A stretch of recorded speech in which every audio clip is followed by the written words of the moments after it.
At the end of every NFL season, inevitably, a team wins the Super Bowl. But is that team always the best one in the league?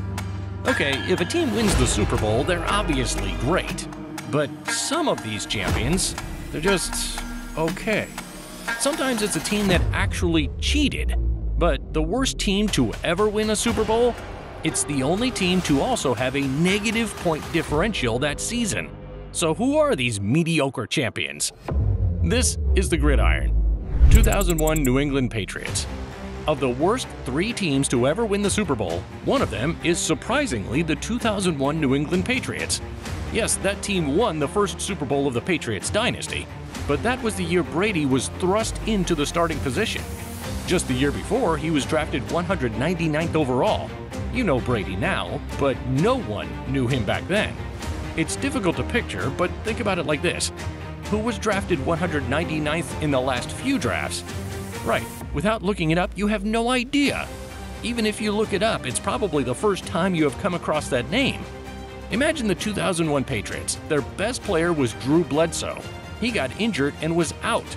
The Patriots were 0-2, and this no-name 6th-round pick came in. In Week 3, they were ranked as the worst team in the NFL. They improved to 5-5, but were still mediocre. The New England defense wasn't a good one yet either. That defense allowed the 6th most points in the NFL. That was certainly not a Brock Purdy-like situation.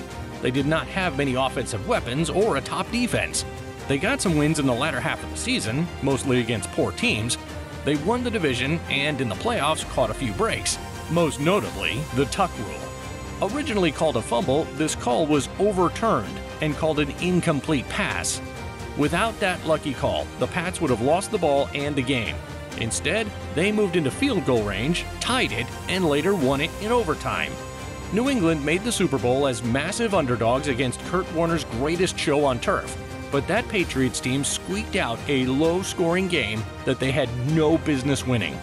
The team later became a dynasty, but in 2001, they weren't all that much. Besides Super Bowl champs, I guess. 1980 Oakland Raiders. The 1980 Oakland Raiders were far from a powerhouse. In the history of Super Bowls, only 7 teams have won it as a wild card. The first to do it were the 1980 Oakland Raiders. Obviously, division winners are stronger teams. That's how they win the division. That's why so few wild card teams even make it to the Super Bowl, let alone win it. The 1980 Raiders were 11-5 that year and second in the AFC West. Early in the season, 33-year-old Jim Plunkett was elevated from the bench to starting quarterback. He started 11 games that season and had 18 touchdowns and 16 interceptions. Nothing spectacular.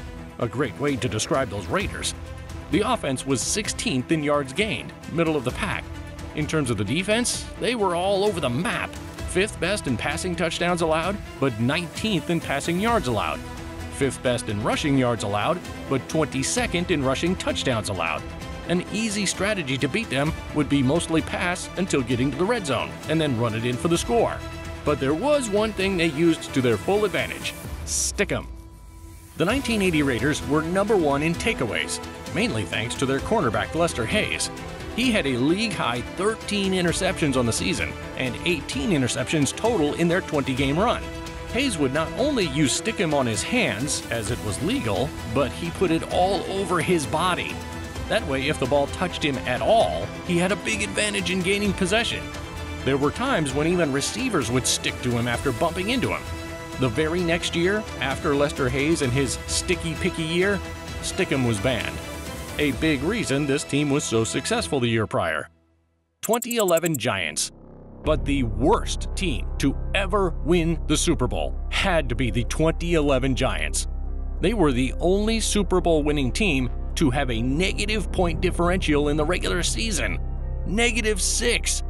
Besides that, there were a lot of other reasons the 2011 Giants were not so impressive. In terms of total defense, they were ranked 27th on the season, allowing 376.4 yards per game.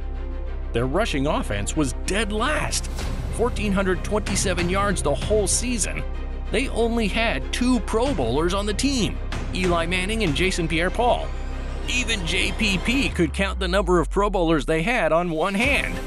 Another unimpressive stat about the 2011 Giants was that they beat only one team with a winning record all season: the New England Patriots. Of course they did, but they had the benefit of a weak division.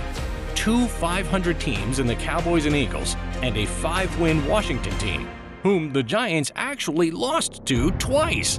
In Week 9, the Giants were sitting at 6-2. Then they lost 5 of their next 6, including a 4-game losing streak. In that 4-game skid, they let up 49 points to the Saints and 38 points to the Packers.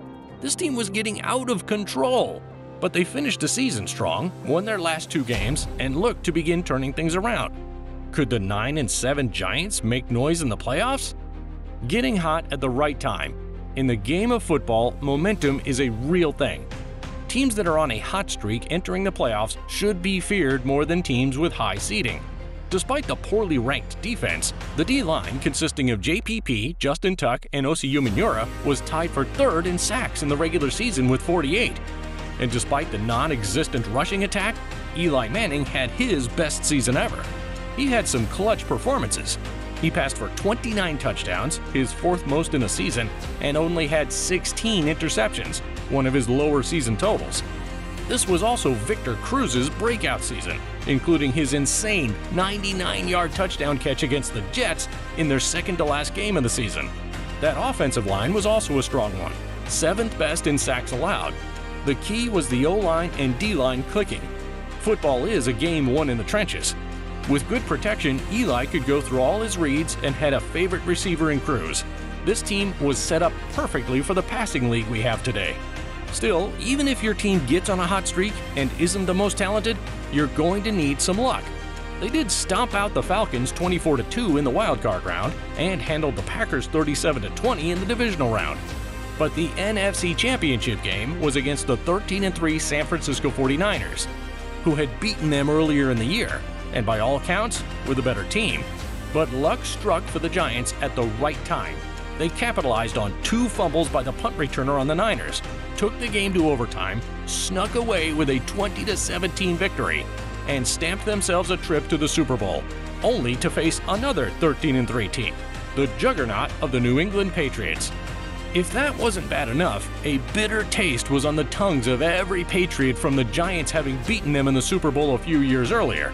The Patriots needed to beat the Giants. It was all lined up for the Patriots to get their revenge. But the game of football, it's so often won by the small but powerful movements of those in the trenches. The Giants may have only sacked Brady twice, but they were pressuring him and hitting him all game.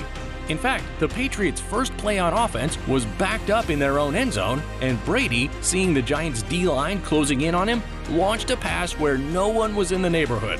It resulted in an intentional grounding call, which meant a safety. This was just a sign of bad things to come for the Pats.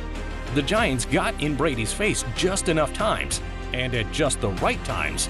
Like in the start of the 4th quarter where Brady threw downfield for Gronkowski. He would have loved to have put a little more on the pass, but had a Giants defender in his face. And with Gronk not having a healthy ankle, he couldn't go up the ball like usual, and Brady was picked off by Blackburn, the one interception in the game.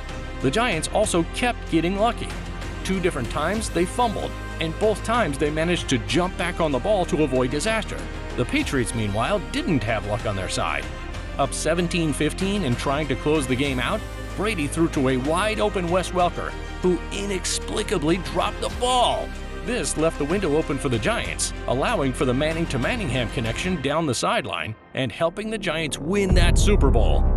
These teams were far from the best to win the Super Bowl, but they're living proof you can be a decent team, one that's just okay. Sometimes all it takes is momentum, catching a few breaks, and being just good enough.